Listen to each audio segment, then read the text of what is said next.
Today on Locked On Red Wings, Patrick Kane is now the NHL's all-time points leader amongst U.S. born players, and the Red Wings scrape a point in probably the craziest ending I've seen in recent history.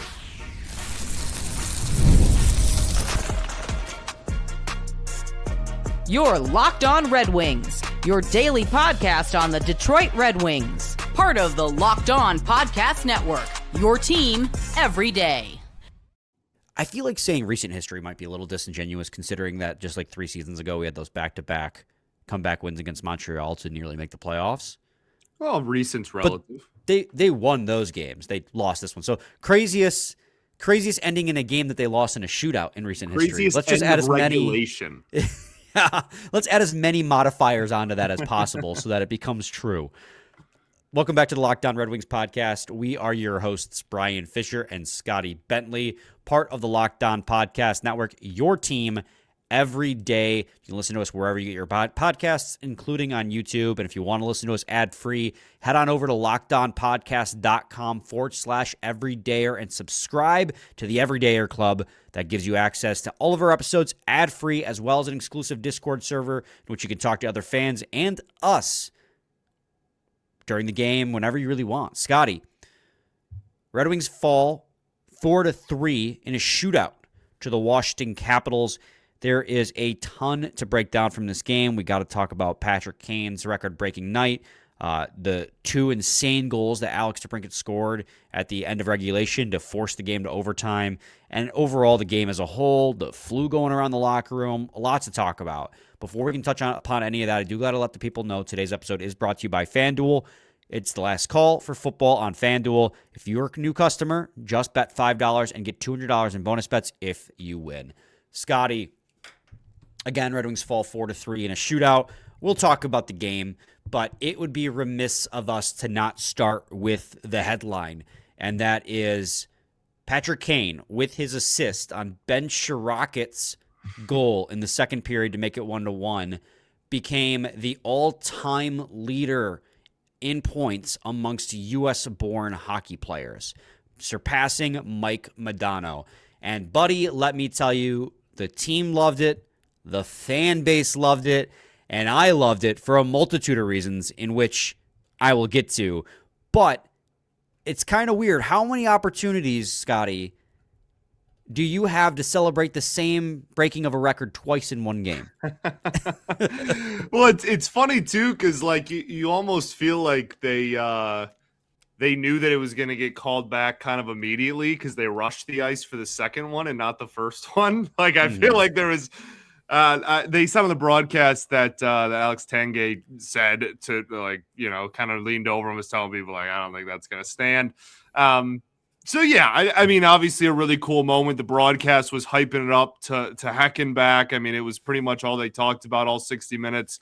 Well, I guess it went into a shootout. But, I mean, it was very clearly the talk of the evening, and the NHL is thrilled that they got it on ESPN Plus and got it on a nationally televised game. I'm sure Patrick Kane is as well, his family there. You know, they mentioned something as well. It almost felt like a relief thing. I feel like they were really trying to get him the point. Like they were really like every cycle was going through Patrick Kane, and you know, he was trying to take advantage of every opportunity that was kind of put in front of him. So I am unbelievably happy for him. I think it's awesome. Like, what a pleasure for us to be able to cover a team where like this event happens on it, and just I don't know, just be a Red Wings fan and just see, you know, like history be made yet again by somebody in a winged wheel. It just is really, really awesome. And I think, again, for him, it's kind of a moment where it's just a little bit of a sigh of relief and like, okay, we can kind of put this behind us now, and it won't be talked about every single night by every single talking head in the media, you know, daily. anymore. We can kind of celebrate it and not have not that he feels like pressure. He's a veteran at this point and been doing this a long time, but that I'm sure has some sort of weight on his shoulders still. So congratulations to him. And yeah, really awesome moment, not only to have just in general, but to have in LCA by a Red Wing in front of the home crowd. All of that is just absolutely awesome. Yeah, and with that point, it's 1,375. Again, the all-time leader for U.S. Born. Obviously, U.S. Born is a stipulation because Brett Hull has the honor of U.S. players because he has that dual citizenship going for him. He's got 1,391, so less than 20 points away for Patrick Kane from becoming the sole leader amongst all U.S. players ever in that category, but leads the league all-time in U.S. born NHL players. It was certainly the sense of relief is something that I felt as well, and that's why I was so deflated after the first goal. Well, one, because the Red Wings came out of the gate. They played a great first period for the most part. Obviously, they had a breakdown defensively that led to Nick Dowd's goal. But outside of that, they started on time. They came out flying. Both teams were playing fast-paced hockey. Looked like they came energized as opposed to the flat game they gave us against the LA Kings. They get that early power play. Looks like they score on a beautiful feed from Patrick Kane to Alex DeBrincat. It would have made perfect sense. It was like poetry. Kane to DeBrincat, and it just completely deflated me. The team, I thought, rallied pretty well despite that. But the thing you said that was so true, and it's what I was afraid of, which is why I was so happy when initially he scored, was because they kept running the power play through Patrick Kane. And the first power play was like, you could see it, but it was running well. Like the puck movement was great. It was tic-tac-toe. But the second power play in the first period, like it was so forced that it was very obvious, I felt. Very easy to pick up if you're a Washington defender to know, they're going to go through Patrick Kane. It's been more than 2 touches since he's touched it. And it felt like, to me, they wasted a power play and an opportunity to take the lead to force a record breaking and like chase a milestone. And I was like, the priorities are wrong here. Like Patrick Kane is going to break this record. There's no way he's going to go the remaining 27 games of the season or however many are left without breaking this record. Like, let it happen naturally and score the goal and take the lead. Stop focusing on that. You have your priority wrong. So I was very happy when in the second period it happened, and it happened naturally at that. A great 5-on-5 play and cycle. So I'm very happy for Patrick Kane. I'm very happy that kind of the chase is done. I know Patrick Kane's happy to have that off his shoulders for multiple reasons too. I think he also wants to focus on playing hockey to a certain extent as well. And I'm happy too. So great feeling all the way around. Scotty, this game as a whole, though, we'll talk about, probably get a little bit more into in segment 2 because we're already running out of time here in segment 1. But before the game, there was a report, not really so much a report, but Todd said it outright. Flu was going around the locker room. And that's always like a jump scare for Red Wings fans because anytime the flu goes in the locker room, around any locker room, it's just kind of it goes without saying that some players are going to not the feel Wings great also had like a complete collapse after the last flu that went through the locker room. Yeah. It sounded on the broadcast that they were hooking the boys up to the IV and sent them back out there. So right. Thankfully, I mean, based on their play, I don't, if that wasn't said, I'm not sure I would have been able to tell, to be honest with you. I thought we'll talk about the game flow, but they came out hot. I thought they started off the first few minutes pretty well. They fought really all game, and it was a physical game at that they kind of went matched eventually in terms of that physicality. So yeah, something that always appreciate the transparency and glad we know. But I thought they looked pretty sharp. Clearly those NHL IVs got a little got a little something in them because they were looking all right. Yeah, they did call up Justin Holl and Sheldon Dries, I would assume for precautionary reasons because of the flu bug. Did assign Simon Edmondson to IR, which is A-okay considering the fact that we already know he's not going to be back until after the Olympics. So it's retroactive to when he got hurt the last time he played. So it was just precautionary, but wanted to mention it because it did happen. It was a roster transaction. Scotty, let's head to a quick break. When we return, we'll talk more about the game outside of the history that Patrick Kane made. So stay tuned to segment 2 of Locked On Red Wings. It's the last call for football on FanDuel. One final Sunday, one last kickoff, the final chance to get in on the action before the NFL season officially comes to a close. This is Super Bowl 60, and FanDuel is making sure you're right in the middle of it with a special offer just in time for the biggest game of the year. Whether you're backing the favorite, riding the underdog, or building one last same-game parlay, this is the game everybody's been waiting for. This is where predictions turn into plays, stats turn into storylines, and every snap feels bigger. It's the best way to cap off the season and make the Super Bowl even more exciting from kickoff to the final whistle. If you're a new customer, bet $5 and get $200 in bonus bets if you win. Make it count, because after the Super Bowl, the season is over. Last call for football on FanDuel, an official sportsbook partner of Super Bowl 60. Visit FanDuel.com to get started. All right, Scotty. We kind of already touched a little bit upon the game as far as how the game started with the first period, a little bit of milestone hunting, good pace. But overall, what are your thoughts on the game as a whole? And, well, just let's start there. Yeah, I mean, honestly, I felt like it was a frustrating watch the first two. Yeah. I guess really all three periods. It was just a weird game.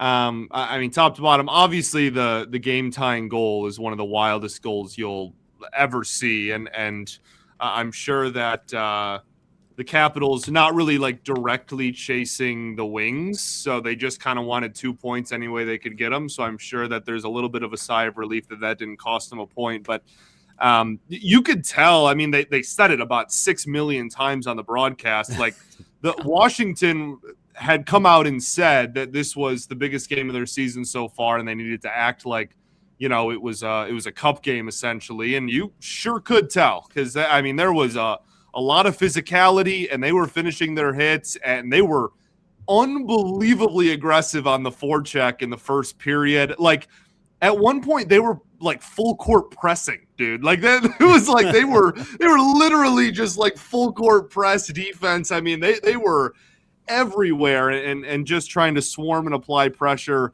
And I honestly, I think the Wings responded pretty well. I didn't have an issue. Like, I don't think that this was a situation where the Wings got severely outplayed. They just certainly didn't outplay. They weren't obviously the better team either. I think that this was just kind of a little bit of a tight-knit back and forth type of game that ended up getting very physical, and I'm glad that the Red Wings answered the bell there. That's something that in years past we've talked about, especially with Ottawa, but like with any team really. I remember a few games with Dallas back in the day too, where it was just kind of like, if you can hit the Wings, you'll beat them. Like eventually they'll just crumble. And so I'm glad to see that that's hopefully kind of behind the team as a whole. But I really think that this game was it was a lot of missed opportunities that then at the very, very end of the game kind of caught up with themselves to an extent. Not that the Wings like deserved to tie or win or anything, but just that there was a lot of opportunities left on the ice, I thought, in the first 2.5 periods. Yeah. And then they just got insanely lucky at the end of the third and got to muster a point out of, not taking advantage of those missed opportunities. So I know there's a lot of stuff with like lines and like personnel that you want to touch on. I think that that's totally fair, but I think just, as a team, this was a situation where you just kind of shrug your shoulders and you're like, I'm glad we got a point. I'm not too upset about it, but I'm also obviously not thrilled with the performance. There's a lot of stuff that needs to improve. But you got a point when you probably shouldn't have.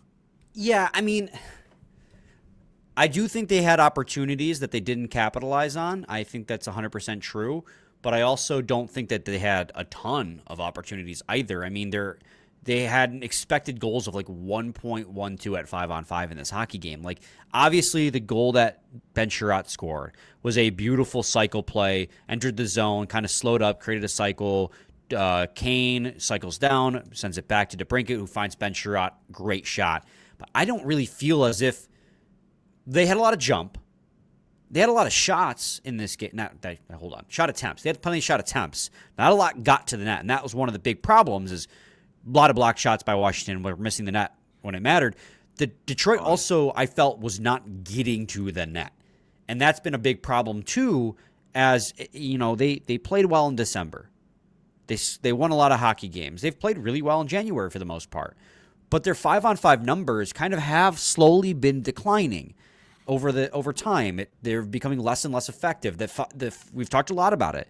Larkin's line, which I did not think was very good in this hockey game either, did not produce a point. Larkin got an assist on the extra man goal, up a man late with the goalie pulled on DeBrincat's first goal. But the forwards have to figure it out at 5-on-5 because they've not been effective. They've gotten shots, but again, it's just like not getting off the perimeter, not going to the net. It's just not beating defenders. It's so frustrating. Yeah, I agree. And I think that is kind of, one and the same with my commentary where like the missed opportunities were the puck being out in high danger spots in front of the net with no one there, right? There was a lot of not going to the net. Right, exactly. There were a lot of missed opportunities in terms of like the puck handler would get the puck deep, but then nobody else was in front of the net. And it really feels like the team has just decided that that's JVR's job and nobody's else's. Like that's just like JVR does that. And if he's not on the ice, then we have nobody that is going to, volunteer for that role. And that's something that obviously needs to be addressed. But I think that those are again, like kind of one and the same. There was just a lot of there's a rebound to like the slot or right in front of the net even, and then just no one's there. Or, there's, a pass that goes right in front of the goalie, like right in the crease even, and just there's no Red Wing there. And it just, that kind of felt like the story of the night. And then of course, because hockey, they get rewarded on a puck that bounces off the photography hole. So listen, we take that. That's fine. I'm happy about that. But we don't apologize for points. I'm not apologizing for a point. I'm just saying that's just how hockey goes. You get the puck in high danger spots, you don't get anything, and then you just, flick one off the plexiglass and you get a goal. It got to the shootout, and I was just like, I'm just happy to be here. The Red Wings have no business being in overtime right now. I mean, the first goal against was, and this is the other problem too. One of the other two problems right now. So they're not generating a lot of offense at 5-on-5, but they've been bailed out by good goaltending, a rock star top pair, and good power play. Decent penalty kill. Decent. Not great. A lot better than last year. We asked for decent. Right. We asked for decent. That was the bar. And it went 2 for 2 today. It's been pretty solid. That's not my point here. If you're not going to score at 5-on-5, you're not going to generate offense, you have to also then be getting good goaltending, which is what they have been. I don't think Gibson was great in this game, but like he's allowed one. Like he's been so phenomenal. He's allowed to have a subpar game. I don't even think he was bad. Like he was fun. He just got undressed in the shootout. Yeah, like I would have liked a shootout save, but we had no business being there in the first place. Correct. Yeah. Also, I hate the shootout. Yeah. You lose in the shootout, and he hates it. I despise the shootout, dude. The stupidest thing in sports. Hate it. But so if you're not going to score a 5-on-5, you need to have good goaltending, which they didn't get today. But I'm not mad at Gibson. He's played fantastic. Half of their top pair is dead. I don't necessarily think he's been bad either. But like the Red Wings defense has not been able to break the puck out of the zone. That first goal against was a Sherratt wasn't able to clear it out. Larkin tried to clear it out, got deflected to Nick Dowd and scored. Like you got to clear that. The second one is a defensive breakdown. That's the one that Gibson should have had. I know there was I thought it was a good goal, personally. I don't think Gibson had it long enough to dictate goalie interference. Like, he scooped it and then scooped it behind him, essentially, I felt. Neither here nor there. The third goal was freak. It went off a skate. So if you're not going to score at 5-on-5, you got to have good defense and good goaltending. I don't think you had particularly that today. If you're not going to score at 5-on-5, you also got to have a good power play. Red Wings are 0 for 4 in back-to-back games on the power play. Power play is a top 10 power play in the league. That's and I think 0 for they've 8 for you math whizzes at home. Total, right, in the last 2 games. You're welcome. They haven't necessarily looked bad on the power play. but they're not converting. And a lot of that has to do with this game. I mean, the first two, they were milestone hunting. And then there was an offsides. But in previous games, there's just so much like passing up on shots, deferring to somebody else for like that S-tier opportunity. Like, they have got to get better at just, you get a shot, you get a lane, shoot the puck and try to create chaos. Stop looking off shots for a pass that's going to get knocked away. They're so good on the power play, but sometimes I think they get a little bit up in their, they get a little, what's the word I'm looking for? Overconfident. Like, keep it simple sometimes. Keep it simple, stupid. Yeah, and I think, I don't know, I'm kind of interested in what the, well, I was going to say I'm kind of interested in what the power play and just like the offensive zone looks like now that, you know, there's not like clear history chasing. Not that that's been a theme like all season, obviously, but just in the last couple of games, it's been pretty apparent. But I'm not even sure that's fair because Patrick Kane hasn't even been on power play one really in the last few games. He was in the first power play of this game. He was on power play one and then got, I don't want to call it like demoted, but was moved to power play two for the remainder of the game. And I think that that's not only an opportunity for, like, I think the thought process there is just like power play one is good enough with or without Kane. They have the personnel where they should thrive regardless. And see, I don't think it's that. I think it's more about you need that net front presence, and JVR provides that. Oh, I mean, sure. I think that's kind of one and the same, though. Like that's fair. That's like fair. I think that like piggybacks off that.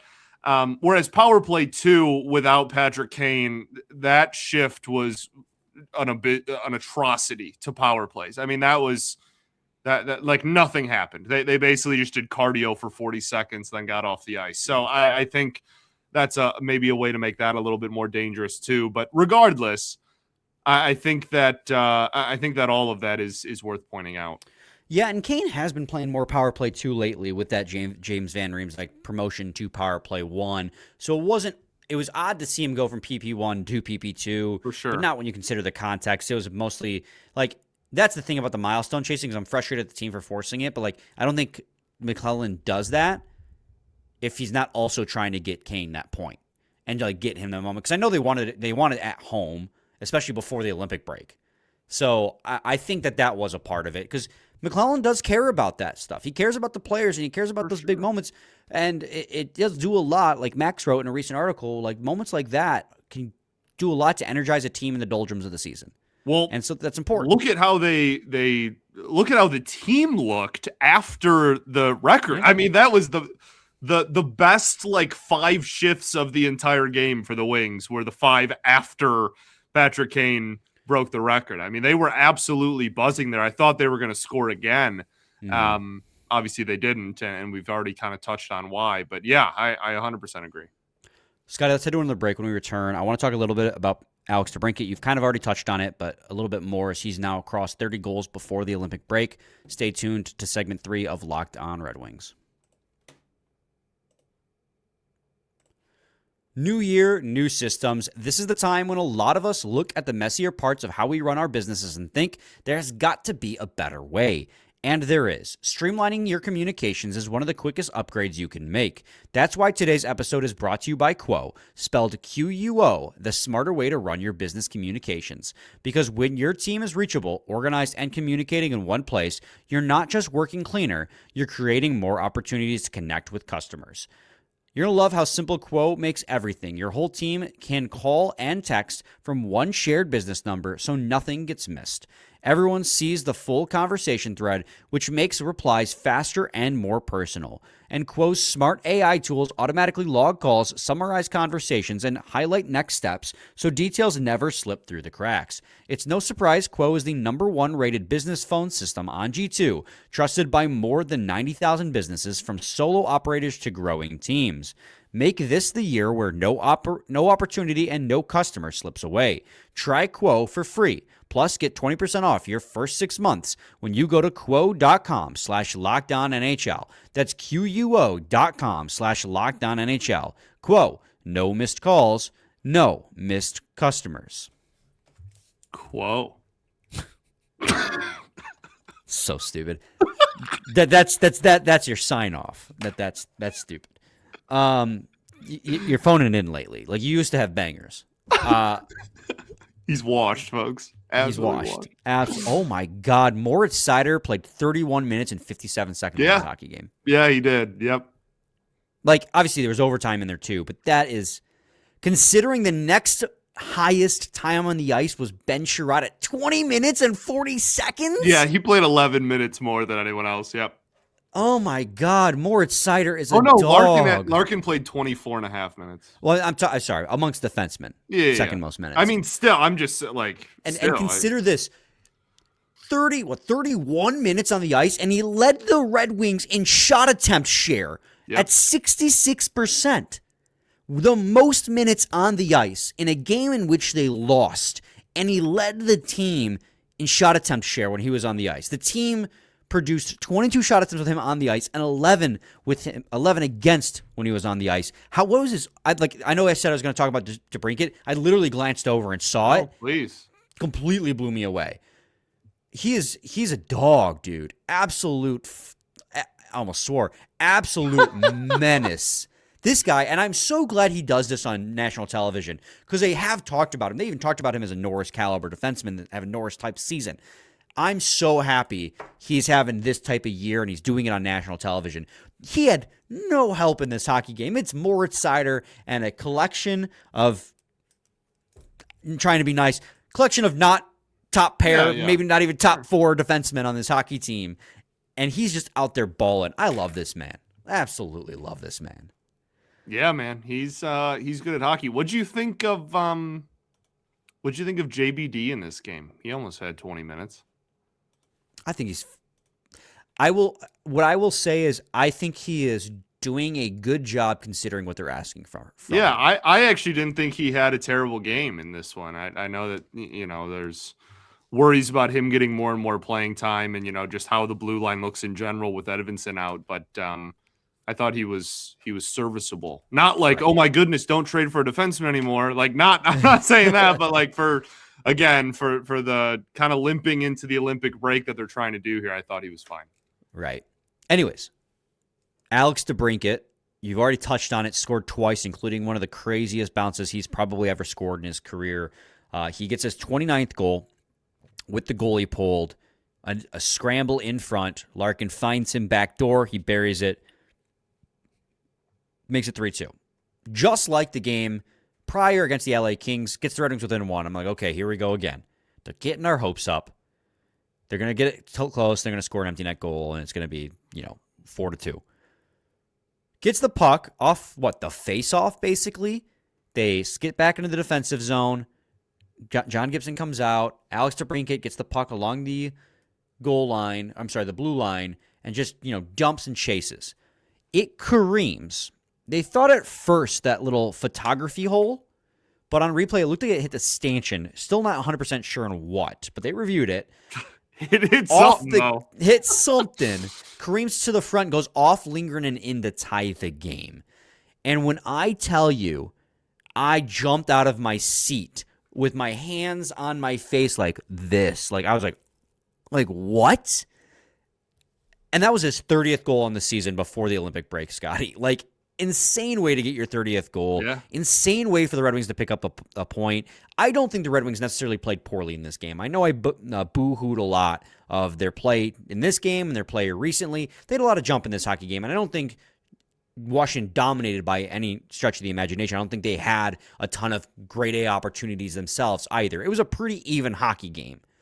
So the Red Wings to scrape a point out of this with a minute and a half left in the game to score 2 goals, to force overtime and almost win in the shootout. If John Gibson makes one save, right? Like, the Red Wings win this game. Mm-hmm. Like, that's how close it was to them stealing 2 points.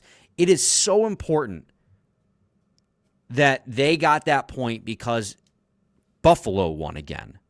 Montreal pumped the Avalanche. The Lightning beat the great sweater Winnipeg game, Jets. By the way. You see Boston won. Did you see the sweater matchup? It was elite. It was incredible. Sorry. Like, our only reprieve right now is that Toronto's losing to Seattle 3-1. Toronto's not really a threat, though. Scotty, it is what? 3 points separate the Wings, who are second in the division, from second wild card, which is 67 points in Boston Bruins. Which is the so Bruins, dumb, dude. It's so stupid. January 29th. So dumb. It is January 29th, and 3 points separate wild card 2 from second. 5 points separate wild card 2 from the first place team in the division right now. That's really dumb. So it's so important that they got that point and we're able to scrape that out. Still haven't gone back-to-back games without a point since November 29th, by the way, because they got that point. Insane stat line. But what I will say, not that the Red Wings need to rest on their laurels, but to comfort Red Wings fans a little bit, there is an 8-point gap between wild card 2 and the first team out, which is the Florida Panthers. The Red Wings are 11 points up on the first team out of the playoffs currently. But just how tight the division is at the top is insanity. Well, and I mean, we see every year the path to the cup is just as important as the talent on the team sometimes. So important to you're in the position to be toward the top. You might as well take advantage of it. Yes. Scotty, did I do my math right? I don't know. I don't know what you're asking me. Math of what? The Bruins have 8 points on the Panthers. I think that's what I said. Yeah, I think that's what I said. You said it. Second wild card. I'm doubting myself. I'm okay, sorry. Cool. You're probably wrong. You just assumed. Circling. It's fine. Circling. The Wings definitely have 11 points. Like they're 11 points up. It's the yeah. But circling back to where I started, like Alex DeBrincat has been so clutch for the Red Wings, and obviously that second goal is just pure luck, and we take it. The Red Wings have gotten some really good puck luck off the boards in the last few weeks between Kopp and Raymond, and now this. But DeBrincat as a whole has been, without a doubt, the Red Wings' most consistent scorer in a season in which, after Larkin cooled off at the start of the year, I mean, you look around, you're going, who's their most consistent scorer right now? Larkin's been relatively cold, a few goals here and there. Raymond's had a few more goals lately, but still hasn't been great at goal scoring. Patrick Kane's been taken off power play 1. Like, it's James Van Riemsdyk right now at this moment, and Alex DeBrincat. You need more from other players on this roster, but God bless Alex DeBrincat. That's where I'm at. Yeah, and like I think there's probably a broader conversation to be had. Maybe on an off day or during the Olympic break or something. Because, I mean, you look at the goal scoring top to bottom. You mentioned it before we hit record. Like, it's if DeBrincat is not having the season that he's having, that this, goal scoring production looks, and this offense in general, look a whole heck of a lot different. So I think that's totally fair to bring up. Yeah, he's been one of the best players on the team for the last 2 months. Well, and now, Scotty, the Red Wings have probably their toughest test yet. January 31st at 1 p.m. on ABC, the Detroit Red Wings host the Colorado Avalanche, the number 1 team in the NHL. And I put myself at risk of being clippable with my next sentence, but you may be catching the Avalanche at the best time in the season to be playing them. Well, even if they lose, I still think that's true. Like, they basically didn't lose a game for the first 4 months, and now they're like 500 in their last 10. Like, I feel like that's probably still a fair assessment. Yeah. 4-4-2 in their last 10, and the only difference really is their goaltending. Yeah. Their goaltending, all their other underlying analytics are top of the league, your shot attempts, your goals, your expected goals, but their save percentage at 5-on-5 as a team has gone from 4th in the league on the season, then to the last 10 games of the has been 22nd, so 10th worst in the league currently in the last 10 games. Their goaltending's been struggling a little bit, and it's been costing them games. They got blown out by the Capitals today. They took a big L to the Senators the game before that. They beat the Toronto Maple Leafs the game before that, though. They lost 7-3. In this stretch, they also lost 7-3 to the Predators. They've been giving up a lot of goals lately. And so there's an opportunity here for Detroit against an Avalanche team on a long road trip, because this will be the 4th game on their East Coast road swing across time zones, to take advantage of a Colorado Avalanche team that's showing a little bit that they're human right now. They have a very good power play. They don't have they have a very good penalty kill. They don't have a good power play, which is actually insane to say. It's hilarious. It's like it's my favorite stat in the NHL, I think, right now. They are top 3, bona fide in every single statistical category. And then like the most prolific in dynamic offense with 2 of the best power play, just players and like personnel in the entire NHL on their team. And for some reason they have a bottom 3 power play in the league this year. I think that's kind of humorous, but I mean, they're like, it's great that they're playing them now versus, when they were on like a W50, like that's great. I prefer that, but that doesn't make me go into the games like, oh, we're, Colorado's not good anymore. Like we're good. Like it's still the same team. It's still the same players. And I still am just as afraid of them going into these games. But I mean, as we mentioned, the Wings are in a spot where they should not go into any game, with, the players never do, you hope, but as just an outsider, like I don't really go into any game thinking like, wow, this is a scheduled loss or, oh, we're going to get, like rinsed here. Like it's, they've been playing well enough where I think they've earned, kind of the respect among viewers and among other teams is just like, hey, you're going to get a tough game tonight, and hopefully that's the case this weekend. Scotty, they're led, of course, by Nathan MacKinnon, who has 88 points in 52 games, 38 goals already on the season. Martin Necas has 62 points in 52 games. Cale Makar, the Norris favorite, has 56 points in 52 games. Brock Nelson, 47 points in 52 games, 28 goals for Brock Nelson. Yeah. Like, that's good for him, man. Good I'm just for him. happy for a guy like Brock Nelson.